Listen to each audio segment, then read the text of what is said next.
Hey everybody, this is Rydo, and we're back to LEGO Harry Potter Years 1 through 4. Let's continue the story.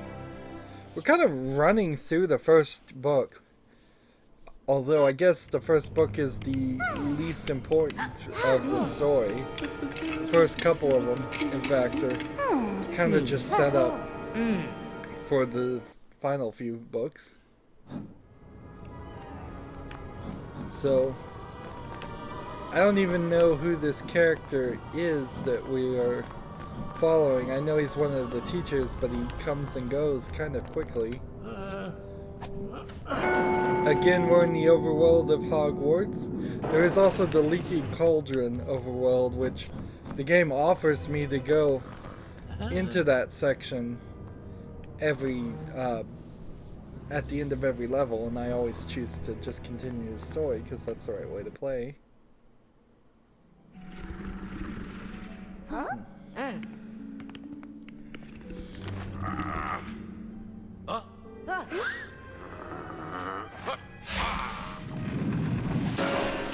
What's kind of funny here is his magic wand looks almost exactly the same as that piece of wood. They didn't have any other LEGO way of making them look different, or didn't think of any LEGO way to make them look different.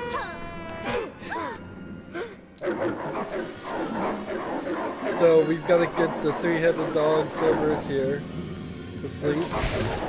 Let's see what happens when we hit this.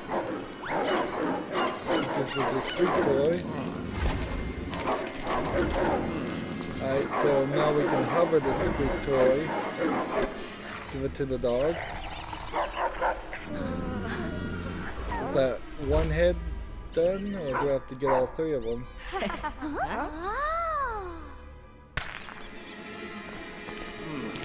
Again, the game is having to work kind of hard here to tell me what I'm even supposed to do.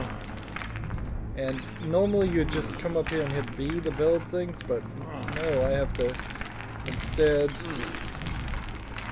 do this. And it's kind of difficult to actually do.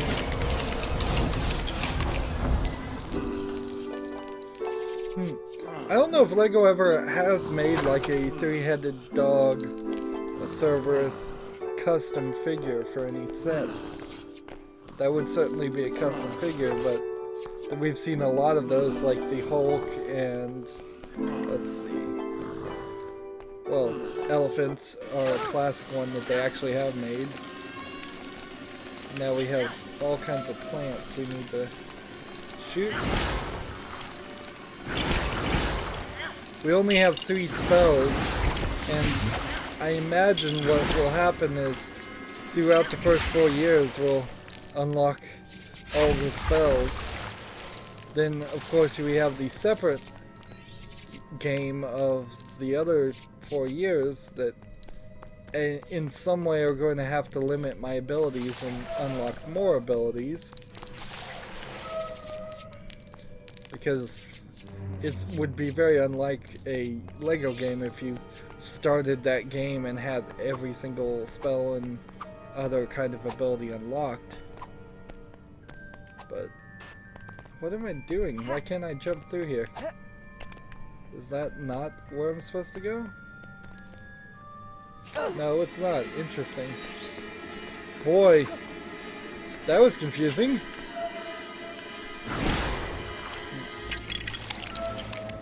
Seeing a little roughness in the level design, and certainly a lot of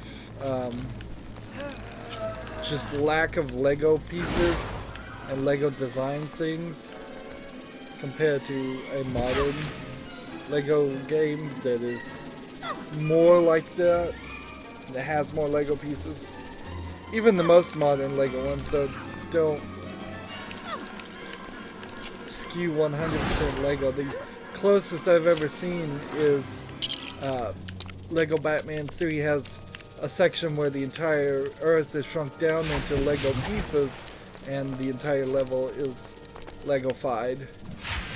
And if they made all the LEGO games like that, it would be a certainly bold choice, but I'm not sure it would be as easy a game to make, and it might just like kind of kills some of the fun of it. It probably wouldn't, but having to think of a Lego version of everything is a lot of work that TT Games here is simply just not willing to do. Now I'm hitting buttons trying to figure out how to get higher up, and apparently you can't do it with Ron. You can only do it with Harry because Harry Potter is the only one that can actually fly these things well. That being said, it's still kind of a struggle here.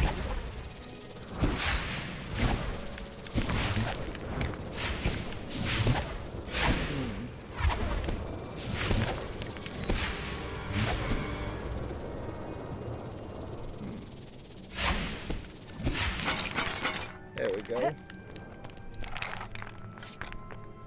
And we would need, again, the ability to blow up silver objects to open that other chest. Maybe blow up these silver keys that are shining around. And if we go up really, really high, is there anything I'm missing hidden behind this pole? Doesn't seem like it. This feels like that might be an area that you could access if you had the right abilities. Now I remember in the movie this scene in particular was a huge like section that took like 10-20 minutes, and there is some extra things you can certainly do here when you're in free play mode with the dark magic, but it almost feels like we're not going to do anything.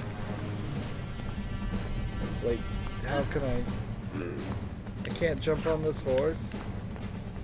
I can't jump on that horse.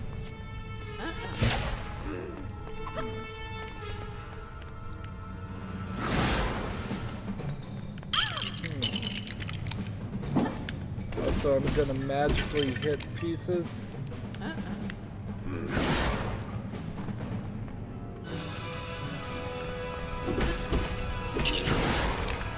Well, all these pieces are gonna get defeated.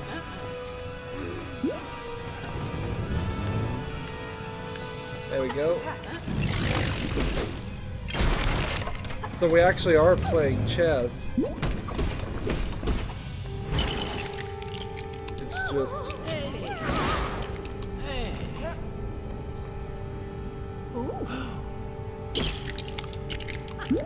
There we took the queen. And now we have something we can build back together. So now we're kind of cheating because we're putting pieces back together.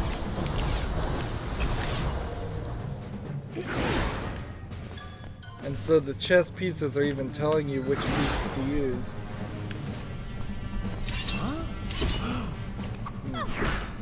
So it's almost like playing chess, except for it's at a very poor angle, and it's not a full game or even a partial game.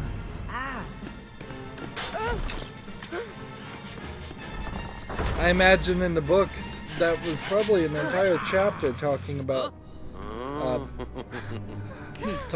that chess game.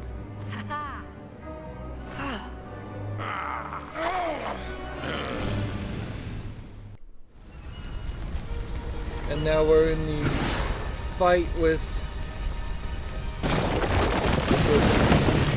he who shall not be named, infecting this teacher, which I'm not even sure if the teacher was willingly acting as a carrier of him, or if he was simply trapped or tricked into it.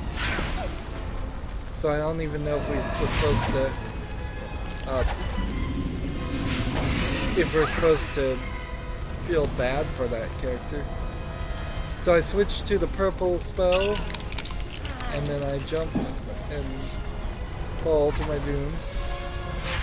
So we have to wait till he shoots the green head out, and then levitate that back towards him. And when he is knocked out, we come close to him, and I guess I need the magic wand him. That's the one thing I think I've felt is weird about the Harry Potter universe, is that they seem to only care. Maybe I need to play as Harry. That's it. They only seem to really be interested in doing magic things, and they'll just ignore simple solutions to problems. Ah, yes, I do need Harry Potter to touch him with the Philosopher's Stone or something. I don't even know what he just did there.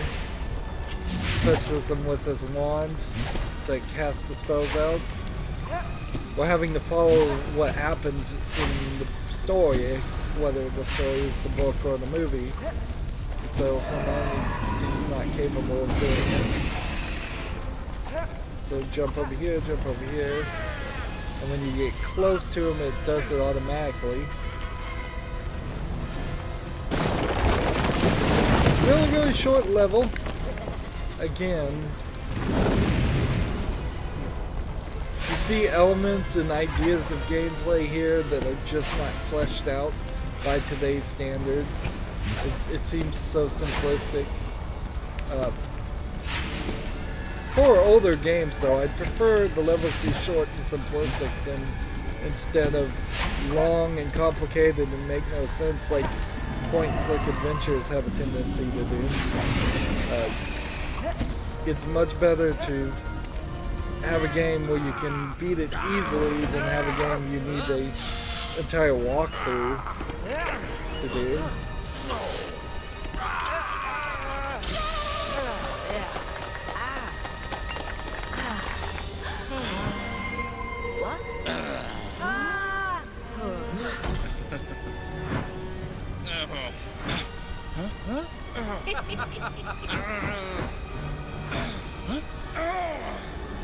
So the bad guy can't take the Philosopher's Stone.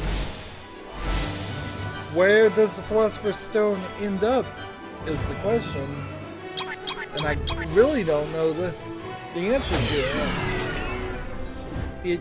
It kind of shows up and disappears. I think it shows up again later, but not for a while. And see, that is the continuous story, but I can't go to the Leaky Cauldron.